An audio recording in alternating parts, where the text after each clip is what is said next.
It was a cold day in Japan. The date was February 5, 1597. 26 Christians were killed. They died for their strong belief in God. This happened on Nishizaka Hill in Nagasaki. Their sacrifice is remembered even now. These 26 people were a diverse group. 6 were Franciscan missionaries from Spain, 3 were Japanese Jesuits, dedicated men, 17 were Japanese laypeople, ordinary folk. Among them were also young boys. Their shared faith brought them together to this end. This event was a very significant one. It marked the real start of harsh times. Christians in Japan faced great danger. The rulers began to fear foreign influence. Christianity was seen as a threat. So the persecution started with these martyrs. The martyrs faced death with courage and faith. Their story is one of pain, but also of hope. The story of Christianity in Japan began earlier. It started many years before the martyrs. A man named St. Francis Xavier came. He was a Jesuit missionary from Europe. He reached Japan on August 15, 1549. He landed in Kagoshima, a southern city in Japan. This was the start of Japan's Christian century, a time of new faith and new ideas. Several powerful feudal lords, the daimyo, listened. They were curious about this new religion. Some saw benefits in trading with Europeans. Others were genuinely drawn to the teachings. Christian communities started to grow slowly. They grew in different parts of Japan. The port city of Nagasaki became very important. The Jesuits helped develop it from 1570. A local lord, Omura Sumitada, helped them greatly. For some decades, the Christian faith flourished. Churches were built for worship and community. But a dark storm was gathering slowly. The trouble for the 26 began in Kyoto. They were arrested there suddenly. The order came from Toyotomi Hideyoshi. He was the powerful ruler of Japan. He grew suspicious of foreign powers. An incident with a Spanish ship, the San Felipe, increased his fears. After their arrest, a terrible journey began. They were forced to walk a long distance. From Kyoto, they had to go to Nagasaki. This was a journey of over 600 miles. It was winter, a very cold season. They were made to walk publicly. This was to make an example of them. Their suffering was not just the long walk. They faced great humiliation on the way. As a mark of shame, their ears were cut. This was a cruel punishment meant to degrade. Yet these martyrs showed amazing strength. Their deep faith kept them going.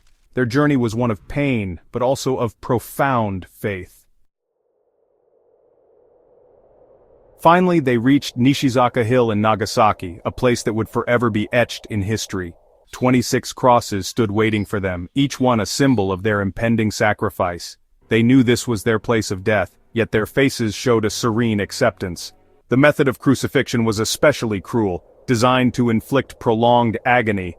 They were not nailed to the crosses, as was common in other parts of the world. Instead, heavy metal bands were used, adding a unique and brutal twist to their suffering.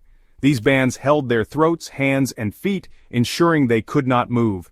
The execution was designed to be slow, a drawn-out process meant to break their spirits. It was designed to cause maximum suffering, a testament to the cruelty of their persecutors. This was not a quick or merciful death. It was a prolonged ordeal. After they were fixed to the crosses, more pain awaited them. 2 long spears were used for each martyr, adding another layer of torment. One spear was thrust under the ribs on one side, piercing deep into their bodies. The other spear on the other side, ensuring no escape from the pain. Then the spears were pushed upwards, piercing their hearts, bringing a final excruciating end.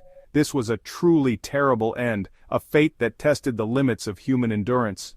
One of the martyrs was St. Paul Miki, a man of great faith and conviction. He was a Japanese Jesuit, a good preacher who inspired many with his words. Even on the cross he spoke to the people, offering forgiveness to his executioners. He asked them to consider becoming Christians, a final plea for their salvation. The young boys were among the most courageous, their bravery shining through their suffering. They sang praises to God from their crosses, their voices a testament to their unwavering faith. The martyrdom of the 26 was a dark sign. It was sadly just the beginning. Many more persecutions followed after 1597. The Christian century became a time of fear. The Tokugawa shogunate took power later. They made the suppression of Christianity even stricter. Life became very dangerous for believers. Many had to choose between faith and life. A cruel practice called was started. Suspected Christians were forced to step on images of Jesus or Mary. These images were called. If they stepped, it meant they renounced faith. If they refused, they faced terrible consequences. They were often tortured, killed, or exiled. Because of this intense persecution, a change happened. Some Christians went into hiding. They became known as Kakure Kirishitan. This means hidden Christians in Japanese. They continued to practice their faith secretly. They lived in remote villages and islands. It was the only way to survive. The sacrifice of the 26 martyrs was not forgotten. Many years passed, but their story lived on. The faithful in Japan and elsewhere remembered. The Catholic Church also began to consider them. It took a long time for official recognition. The first step was their beatification. This means they were declared blessed. This important step happened in 1627. It was done by Pope Urban VIII. This was 30 years after their martyrdom. It was a significant honor for them. It acknowledged their death for their faith. They were now closer to being called saints. Many more years passed after beatification. Then came the final step, canonization. This is when they were officially named saints. This happened on June 8, 1862. Pope Pius IX made this declaration. The 26 martyrs of Nagasaki were now saints. The Church celebrates their feast day every year. Today, Nishizaka Hill is a special place steeped in history and reverence. It is no longer a place of execution but a sanctuary of peace and reflection. It has become a site of pilgrimage, drawing people from all walks of life. People come from all over the world, united in their quest to honor the past. They come to pray and to remember, to find solace and inspiration. They remember the 26 brave souls who stood firm in their faith. The hill stands as a silent witness to their courage and sacrifice, a witness to their faith and suffering, etched into the very fabric of this place. A museum and monument stand there now, preserving their legacy. They are dedicated to the 26 martyrs, a testament to their enduring impact. These were built and opened in June 1962, a significant milestone. This was to mark 100 years since their canonization, a century of veneration. The museum tells their story in detail, offering a deep dive into their lives and trials. It has relics and historical documents, each piece a fragment of their history. The monument is a striking bronze sculpture capturing their final moments. It shows the martyrs on their crosses, a powerful image of their ultimate sacrifice. The city suffered the atomic bomb in 1945, a tragedy of immense proportions. This terrible event brought immense destruction, altering the course of history. The Christian community in Urakami, near the bomb's center, was large and vibrant. They remembered the martyrs of 1597, their faith unshaken by time. The Church continues to remember its martyrs, honoring their legacy through the ages. Their faith was also strong until death, a beacon of hope and resilience.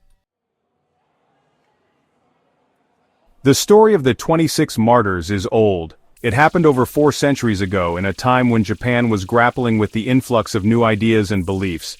But it is not just a tale from history books. It is a story that transcends time and place. It continues to speak to us today, resonating deeply with those who seek to understand the complexities of faith and conviction. It raises deep questions about faith, challenging us to reflect on our own beliefs and the sacrifices we are willing to make.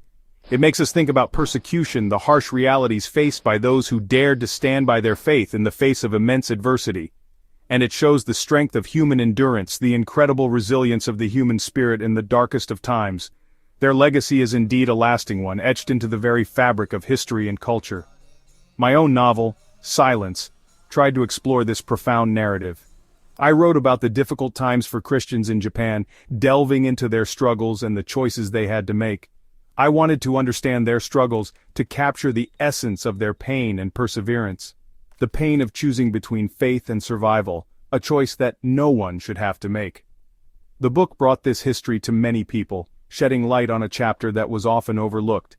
People who may not have known about it, who were unaware of the depth of this historical struggle.